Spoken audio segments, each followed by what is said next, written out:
In 2021,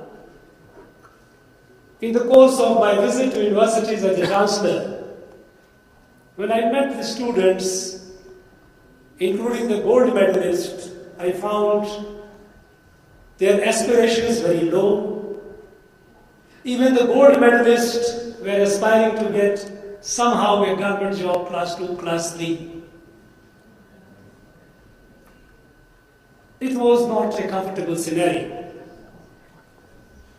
And then we studied the education system in our state, and then we came to know that we have two parallel streams of education in our state, one vertically going up, other one in progressive decline. School education, our ASA report year on year tells us that how the private schools have been doing excellent, the government schools are on a steady decline, so much so that more than half the students in a government school in high school cannot read even a class 2 textbook. More than half the students in government school cannot recognize two-digit numbers between 11 and 91. I'm 99. And then we find that its continuation is even in the state universities, the higher education. We needed to improve the quality. When we checked up, we found that our state, of course, we have one of the highest gross enrollment ratio, over 50%. We also have the fact that our state universities produce more than 6,500 PhDs every year. Very impressive figure indeed. But the other side of the story is that of the 6,500 plus PhDs, not even 1% is net JRF qualified. We know what is net JRF qualified because that is UGC. That determines the eligibility mandate, whether the scholar is intellectually eligible to take up the research. We found a situation which was not very comfortable. When we found that our PhDs were doing menial jobs, even cleaning jobs, not that the cleaning is bad, but the fact that after PhD, if you do the cleaning job for 14,000, 15,000 rupees, it is something which is not a very happy situation. And then we thought, why it is so? There are various constraints. Among the constraints, we thought with all these constraints, notwithstanding, how do we improve it? Then we realized that our universities, our state universities, they were not even talking to themselves. They were all working in silos run by the secretariat. Then we thought, let there be a fusion, let there be a meeting of minds, because that is how the knowledge grows. Because on the one hand, we find that the deemed to be universities, autonomous institutions are every year on year, breaching the new marks of height in excellence. More than a dozen of our institutions deemed to be university and autonomous institutions are among the top 10 in NIRF ranking. Unfortunately, not a single one from the state universities. Our Madras University, which was once known to be the premier university in the country among the top 5, today it is nowhere in the reckoning.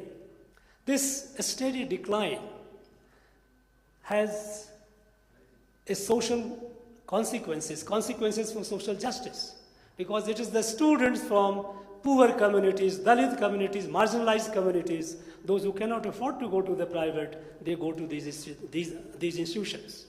And if this is their fate, that on the one hand we keep producing degree holders and PhD holders, on the other they are worthy of nothing, it is in fact, it is perpetuating the discrimination. So this we started in 2022, and I'm happy to inform you that there has been a significant progress, noticeable progress, because there is a lot of talent, a lot of scholarship in the deemed to be universities, autonomous institutions. They started coming with the hand holding. and our net GRF number also started improving. In terms of intellectual property, though we were producing thousands of PhD, but there was no IP, there was no patent. What kind of research they were? Now, with the help, that also started improving. And it was moving towards a win-win situation. Even in this conference, in the 2 days conference we do invite resource persons from industries, from academia.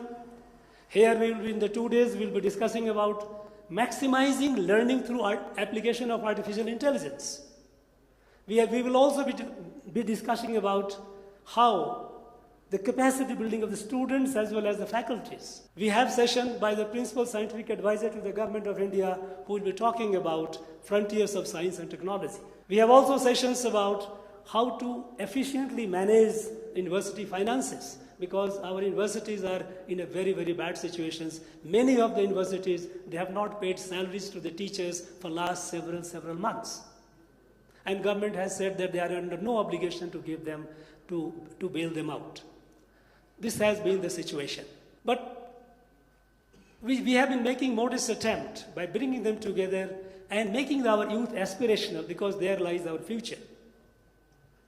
Unfortunately, in this conference, state universities are not participating, because they have informed me, even in writing, that they have been warned by the state government not to participate. As of now, one of our vice chancellors is in police station. Some vice chancellors have reached Uti, and something unprecedented happened. It never happened before. There was a midnight knock at their doors, where the secret police, a special branch of the state, went and told them, if you participate in the conference, you will not be able to go home and meet your family. I advise them, take care of your family. Don't jeopardize their interest. I wish good sense prevails, because essentially this conference is meant to improve the quality. There is no politics involved in it.